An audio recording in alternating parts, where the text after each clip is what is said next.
Hello and welcome back to Rage Gaming More Wilds with title update 4 and of course arch-tempered Jin Dahaad. That update dropping a lot quicker than normal. We've been going through our sets and now we're going back to longsword again for a little update. You know, the Jin set itself has been impactful on a variety of sets. The solid slots and agitator levels, the coalescence gloves for element sets, even the legs with the weakness exploit. It's been solid. But there's other cool details we want to talk about, like the fact that the Scorcher skill now works into some builds, buffed with title update 4. It's just a fun damage skill. We're also, with our max DPS set, able to get even closer to 600 effective raw, so it was worth the update for longsword. Plus, we also wanted to mention, you know, the stronger no RNG set for your starter longsword players, thanks to the new analytic eye headpiece that came with a new event quest. As always then, before we get into it, big shout out and thank you to Josh for his work on these sets. The testing, the math, the decision on the sets, so that we can showcase them today. But also with that, a continued thank you to the data miner for the RNG Talisman system.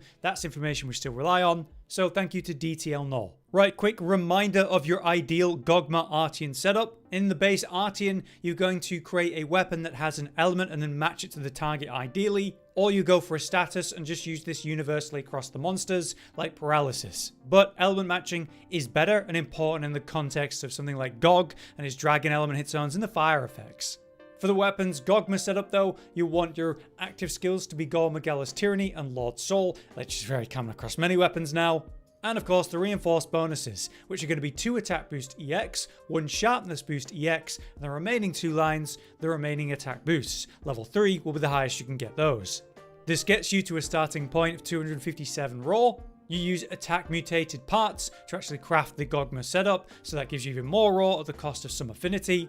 Then for your frenzied decorations, as before, it's 5 crit boost, and then your sharpness management of razor sharp and 1 handicraft. Let's begin with the sets, starting with the easiest, most accessible option, the no RNG set. Not requiring your proper active skills on a Gogma Artian, not requiring an RNG Talisman. So a great starting point that's even better thanks to the AT update. This in large part is thanks to this headpiece, the analytic eye. These cool goggles come with a 2 and 2 decoration slot and 2 levels of weakness exploit, so it's incredibly efficient for a crafted piece. This comes from the It's Darker Than You Think event quest, I believe. Then you've got familiar pieces, we say the Udra Gamma chest piece. We have the Ray, like regular Ray, gloves in beta. Then you have the Gamma Ray waist and the Gamma or Duna legs. For the crafted talisman, we have the incredibly efficient 3 levels of agitator.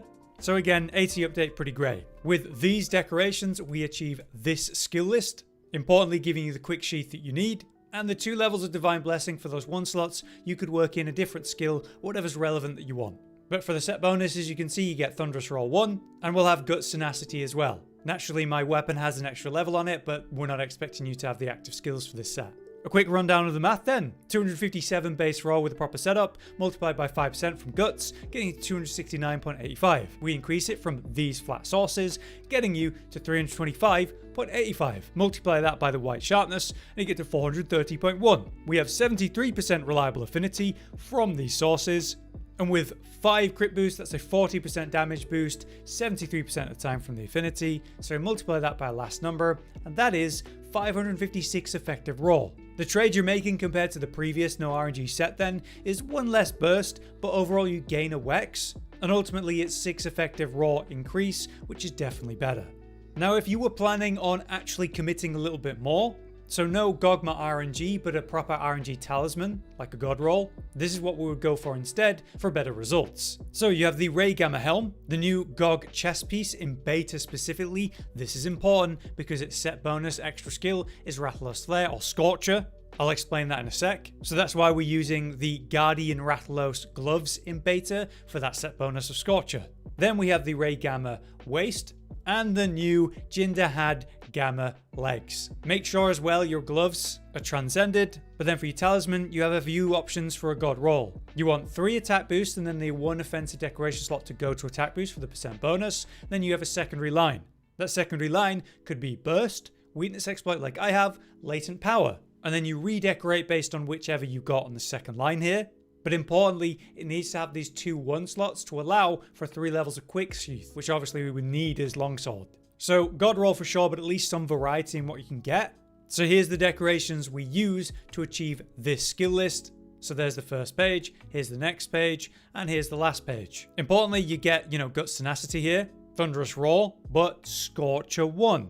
So pretty cool set because of this 2-set bonus of Scorcher. As you attack, Scorcher might trigger, in fact very likely. It'll happen every 2.5 seconds at a maximum, so that's more often thanks to Title Update 4, but it does have that minor cooldown. On the other end, it has protection to always proc every 7.5 seconds at a minimum. So it averages out 5 seconds, but it's often a lot more than that. Now, it's not a massive amount of damage, but that will stack up over a hunt. Looking pretty solid in the training area, but in a real hunt, it is just ticking away, and it's fire, so it's relevant for, say, something like Gog and Jin. Scaling with fire attack, it'll be even more so best tied to your fire longsword.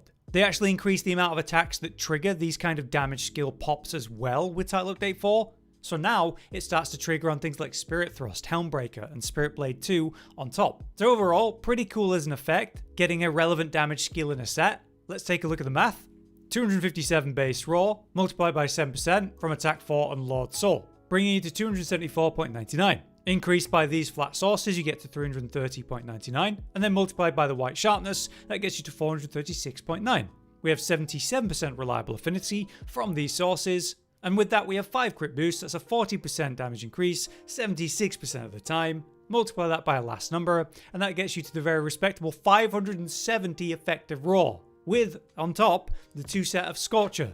So you'll have those regular pops of damage every few seconds, on top of your base effective raw. Pretty cool. But if you like the idea of that and want to commit more to that fun concept of Scorcher, not only can you do so while achieving nearly the highest effective raw set we have, meaning you'll be just behind our max DPS set, but then with the Scorcher procs you're more committing to, which you could even argue is worth compared to slightly less effective raw, plus it's fun. This is the set for you. So for this will require your active skills to be working on your Gogma weapon, so gore, Magala's Tyranny and Lord Soul, letting us reach those set bonuses in new ways. For this set, we have the Ray Gamma Helm, the new Gog chest piece in beta, again important that it's in beta for Rathalos Flare. Then we have the other piece there, Guardian Rathalos Beta for the gloves, make sure it's transcended. And importantly, this gives us the 2-piece for Scorcher. We have the Ray Gamma Waist and the Gore boots in beta. For the Talisman, it's much the same thing, but a bit more restrictive. 3 attack boost, 1 offensive slot goes to the 4th level of attack boost. Then your secondary skill needs to be weakness exploit, and you will need those 2 bonus 1 slots to get quick sheath. These decorations achieve this skill list. There's page 1, here's page 2, and then the final page. But ultimately, this results in the same skills as our max effective raw set we're about to cover. But there you'll have more latent power, but here you have 1 more adrenaline rush, and again the Scorcher damage. This has you at 591 effective raw, which is obviously incredible with the Scorcher procs on top. So if you like the idea of that, this is actually really good. But we can get slightly higher effective raw, pushing towards 600 with the max DPS set, so let's cover that. Again, this will require you to have a proper Gogma weapon, including the active skills of gore, Magala's Tyranny and Lord Soul. For this set, you'll want the Ray Gamma Helm, the new Udra Gamma chest piece, regular Ray Dow's gloves in beta, the Legiacrus waist in beta, and the Gore boots in beta. Once again, you'll need an RNG Talisman with 4 attack on it, so 3 on the roll, 1 in the offensive slot, and then the secondary level of skill will be weakness exploit. Again, you'll need 2 1 slots on top of that to allow for quick sheath in the build. But to counteract the heavy RNG that demands, you could instead use the counterattack charm 3 here for 3 levels of adrenaline rush, and then replace your adrenaline rush decoration with weakness exploit. But for the proper set, RNG Talisman is the way. We use these decorations to achieve this skill list. Here's the first page for you to look at, here's the next page, and then the next page, and then the next page. Mainly here we achieve Guts Tenacity, Thunderous Roar, and Black Eclipse.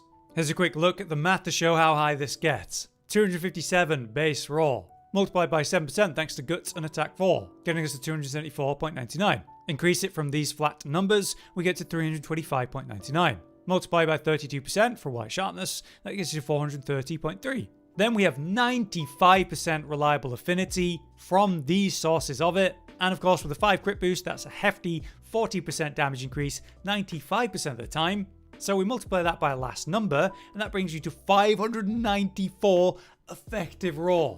So close to breaking 600. It's insane. Now yes, technically it's possible for you to overcap on affinity with this set. Let's say latent's going, you got full stamina, you're hitting a weak spot at that moment, and you got the whole frenzy antivirus going. Technically you'd be at 105 affinity, but this is going to be a very uncommon issue, and it does mean your average affinity is higher than the other sets, so this effective raw is just more reliable. Certainly a big deal, certainly a fantastic set. But obviously we are saying like very god rolly, very RNG setup to achieve this, which is a great goal long term. Here's an alternative. You could go for the Ray Gamma Helm, the new Udra Gamma chest piece. We could do Guardian Arkveld Beta gloves, which gives you a load of 1 slots. Again, the Gamma Ray waist, and then the Gore Beta boots. Then you could fit in a Talisman, getting you as close to the previous skill list as possible, and at very least you'd lose 1 latent, but you would gain some slots to get antivirus and the quick sheath without like a super god roll talisman. You could use an RNG talisman that you have that say has the requirements we need, like an attack boost 4 talisman that has the weakness exploit but doesn't have those bonus 1 slots. So then you have more 1 slots thanks to this piece here. Overall, weaker set, but, you know, a lot more approachable, basically. But yeah, there you have it. That's our varied update for Longsword with the Arch-Tempered changes. Surprisingly varied. We say a Jin leg piece being used, the event quest helmet being used with the no RNG set, and the max potential of Longsword getting closer and closer to 600 effective raw. It feels incredible. With your fun option with the Scorcher set there too, it's not even that far behind. Josh has done a great job with this, so again, thanks to him. And don't forget to drop a like if we have helped you. Until next time then, I've been Hollow, you've been you, and thanks for watching. Josh, Cotton, and Hollow with the videos, dropping the humor like a hammer on your tippy toes, bringing entertainment on a daily arrangement to take our insanity and turn it into entertainment. Yes, I said entertainment twice, to reiterate that it is nice to look into your faces on a mostly daily basis when you let us in your homes to make the whole world a stage. Goodbye.